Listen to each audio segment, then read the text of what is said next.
Hello and welcome to my channel, or welcome back to my channel. My name is Jay and this is a web of classic tales. If you're enjoying the videos, please like, subscribe, share and comment. If you want notifications every single time a new video is uploaded, please click on the little bell icon. Today we'll continue reading Charles Dickens' The Haunted Man and the Ghost's Bargain. After a pause, Mrs. Tetterby said she was better now and began to laugh. "My little woman," said her husband dubiously, "are you quite sure you're better? Or are you, Sophia, about to break out in a fresh direction?" "No, Adolphus, no," replied his wife. "I'm quite myself." With that, settling her hair and pressing the palms of her hands upon her eyes, she began to laugh. She laughed again. "What a wicked fool I was to think so for a moment," said Mrs. Tetterby. "Come near, Adolphus, and let me ease my mind and tell you what I mean. Let me tell you all about it." Mr. Tetterby bringing his chair closer. Mrs. Tetterby laughed again, gave him a hug, and wiped her eyes. "You know, Adolphus, my dear," said Mrs. Tetterby, "that when I was single, I might have given myself away in several directions. At one time, 4 after me at once. 2 of them were sons of Mars." "We're all sons of Mars, my dear," said Mr. Tetterby, "jointly with Pa's." "I don't mean that," replied his wife. "I mean soldiers, sergeants." "Oh," said Mr. Tetterby. "Well, Adolphus, I'm sure I never think of such things now to regret them. And I'm sure I've got as good a husband, and would do as much to prove that I was fond of him as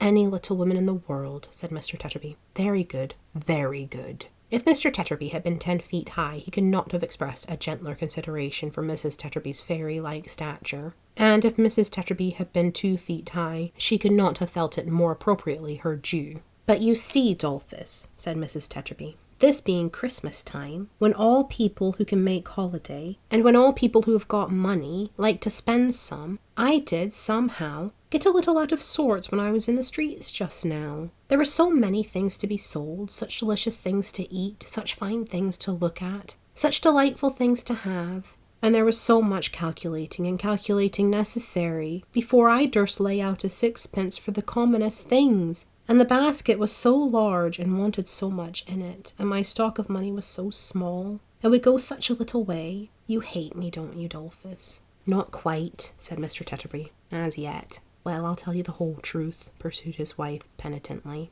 "And then perhaps you will. I felt all this so much when I was trudging about in the cold, and when I saw a lot of other calculating faces and large baskets trudging about too, that I began to think whether I mightn't have done better and been happier if I hadn't—" The wedding ring went round again, and Mrs. Tetterby shook her downcast head as she turned it. "I see," said her husband quietly. "If you hadn't married at all, or if you had married somebody else." "Yes," sobbed Mrs. Tetterby, "that's really what I thought. Do you hate me now, Adolphus?" "Why, no," said Mr. Tetterby. "I don't find that I do as yet." Mrs. Tetterby gave him a thankful kiss and went on. "I begin to hope you won't now, Adolphus, though I'm afraid I haven't told you the worst. I can't think what came over me. I don't know whether I was ill or mad or what I was, but I couldn't call up anything that seemed to bind us to each other or to reconcile me to my fortune. All the pleasures and enjoyments we had ever had, they seemed so poor and insignificant. I hated them.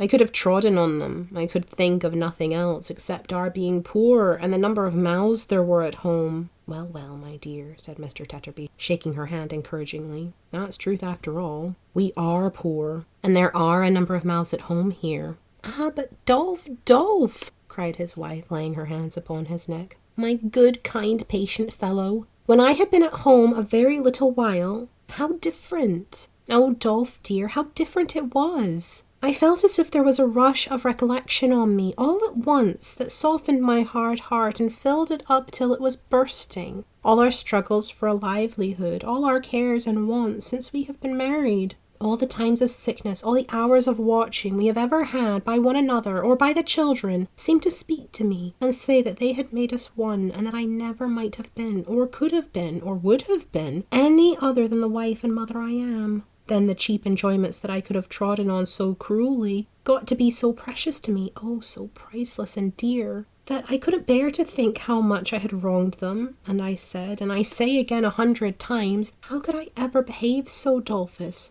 How could I ever have the heart to do it?" The good woman, quite carried away by her honest tenderness and remorse, was weeping with all her heart, when she started up with a scream and ran behind her husband. Her cry was so terrified, and the children started from their sleep and from their beds and clung about her. Nor did her gaze belie her voice as she pointed to a pale man in a black cloak who had come into the room. "Look at that man! Look there! What does he want?" "My dear," returned her husband, "I'll ask him if you'll let me go. What's the matter? How you shake!" "I saw him in the street, when I was out just now. He looked at me and stood near me. I'm afraid of him." "Afraid of him? Why?" "I don't know why.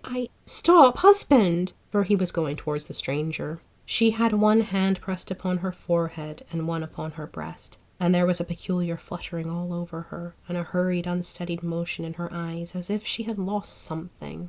"Are you ill, my dear?" "What is it that is going from me again?" she muttered in a low voice. "What is this that is going away?" Then she abruptly answered, "Ill? No, I'm quite well," and stood looking vacantly at the floor. Her husband, who had not been altogether free from the infection of her fear at first, and whom the present strangeness of her manner did not tend to reassure, addressed himself to the pale visitor in the black coat, who stood still and whose eyes were bent upon the ground. "What may be your pleasure, sir?" he asked, "with us?" "I feel that my coming in unperceived," returned the visitor, "has alarmed you, but you were talking and did not hear me." "My little woman says, perhaps you heard her say it," returned Mr. Tetterby, "that it is not the first time you have alarmed her tonight. I am sorry for it. I remember to have observed her a few moments only in the street. I had no intention of frightening her." As he raised his eyes in speaking, she raised hers. It was extraordinary to see what dread she had of him, and with that dread he observed it, and yet how narrowly and closely. "My name," he said, "is Redlaw.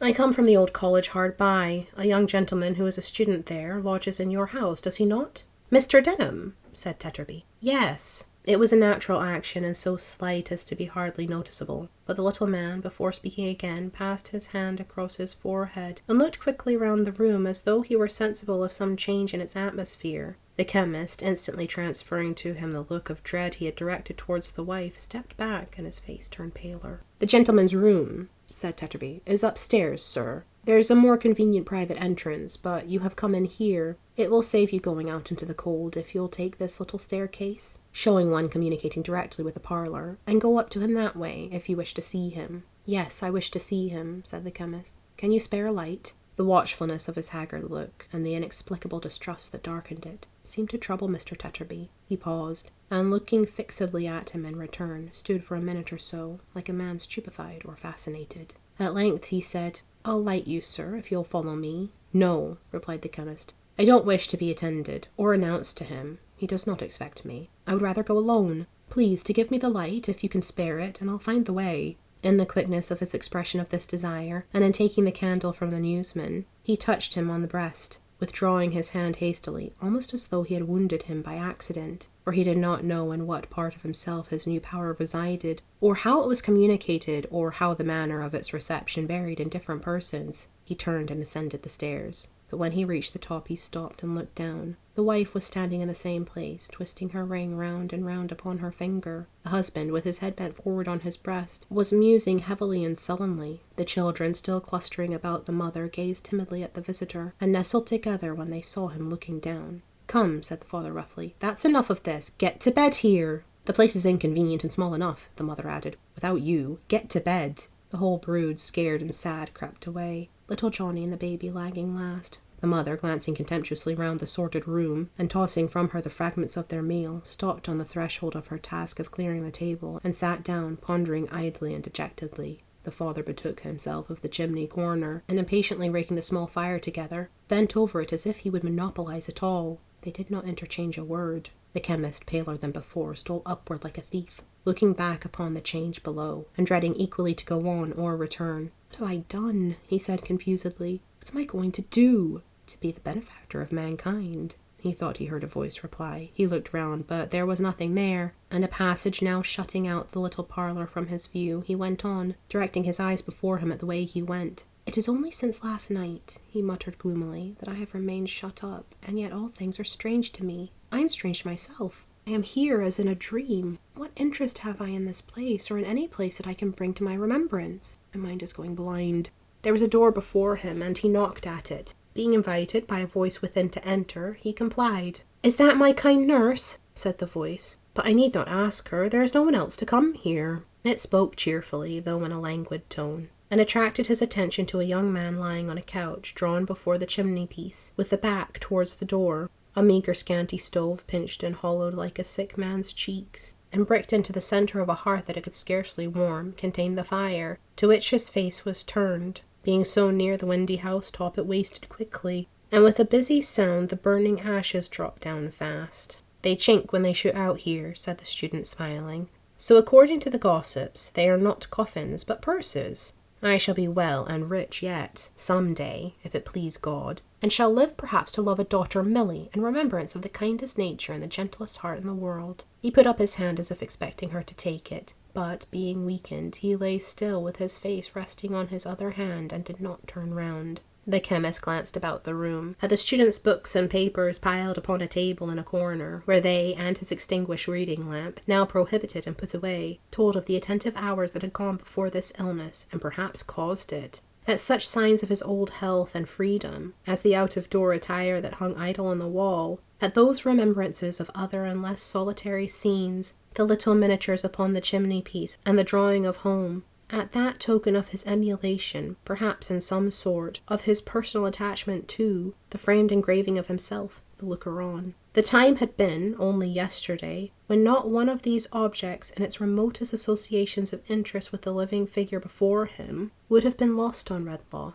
Now they were but objects, or in any gleam of such connection shot upon him, it perplexed and not enlightened him, as he stood looking round with a dull wonder. The student, recalling the thin hand which had remained so long untouched, raised himself on the couch and turned his head. "Mr. Redlaw!" he exclaimed, and started up. Redlaw put out his arm. "Don't come near to me. I will sit here. Remain you where you are." He sat down in a chair near the door, and having glanced at the young man standing, leaning with his hand upon the couch, spoke with his eyes averted towards the ground. "I heard, by an accident, by what accident is no matter, that one of my class was ill and solitary. I received no other description of him than that he lived in this street. Beginning my inquiries at the first house in it, I have found him." "I have been ill, sir," returned the student, not merely with a modest hesitation, but with a kind of awe of him, "but am greatly better. An attack of fever, of the brain, I believe, has weakened me. But I am much better. I cannot say I have been solitary in my illness, or I should forget the ministering hand that has been near me." "You are speaking of the keeper's wife," said Redlaw. "Yes." The student bent his head as if he rendered her some silent homage. The chemist, in whom there was a cold, monotonous apathy, which rendered him more like a marble image on the tomb of the man who had started from his dinner yesterday at the first mention of his student's case, than the breathing man himself, glanced again at the student leaning with his hand upon the couch, and looked upon the ground and in the air, as if for light for his blinded mind.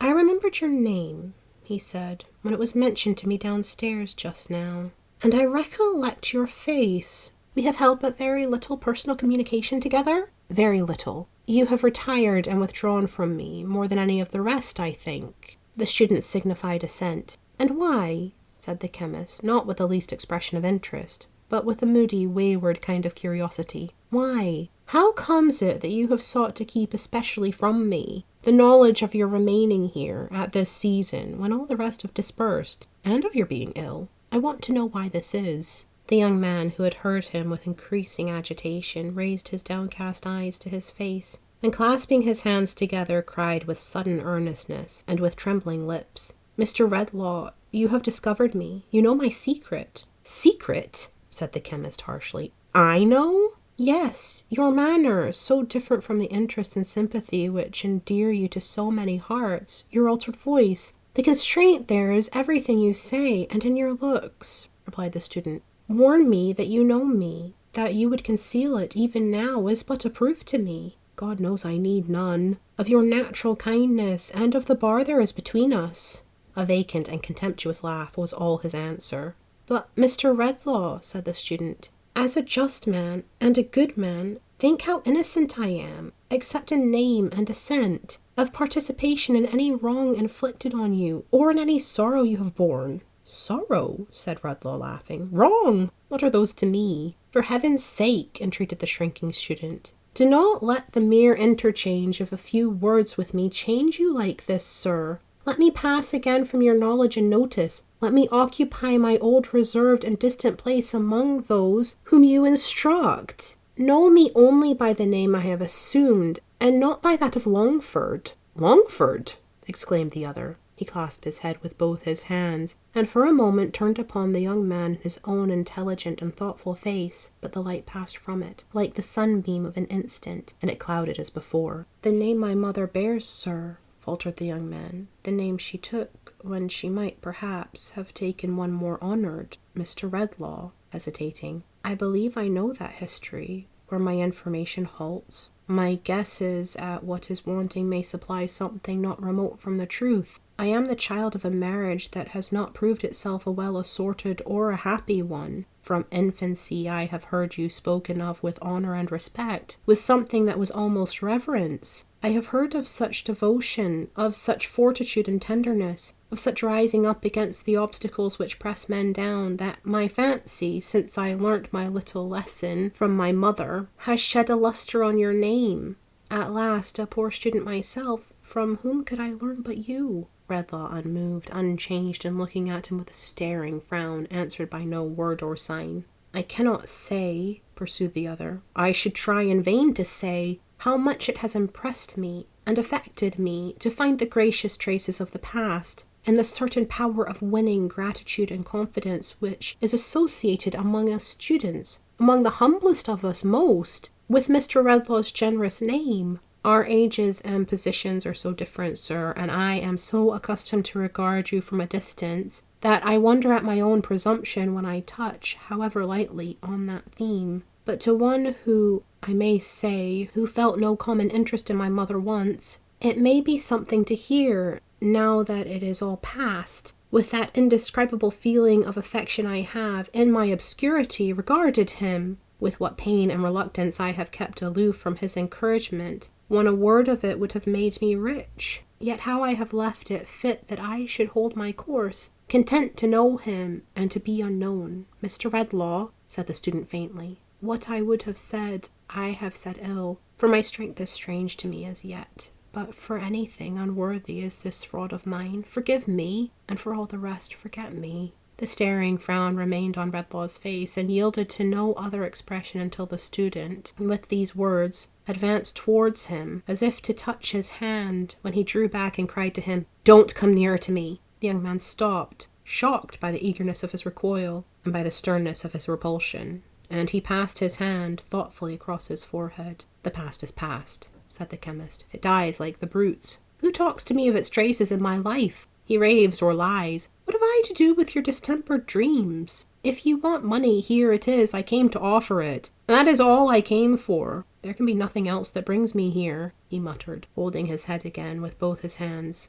"There can be nothing else, and yet—" He had tossed his purse upon the table. As he fell into this dim cogitation with himself, the student took it up and held it out to him. "Take it back, sir," he said proudly, though not angrily. "I wish you could take from me, with it, the remembrance of your words and offer." "You do?" he retorted with a wild light in his eyes. "You do?" "I do." Thank you for listening. This has been Charles Dickens, The Haunted Man and the Ghost's Bargain, Chapter 2, Part 2. I've been Jay. This has been a Web of Classic Tales. Please like, subscribe, share, and comment. Click the bell icon for notifications. I hope you're having a fantastic day. Have a nice life, and I'll see you next time.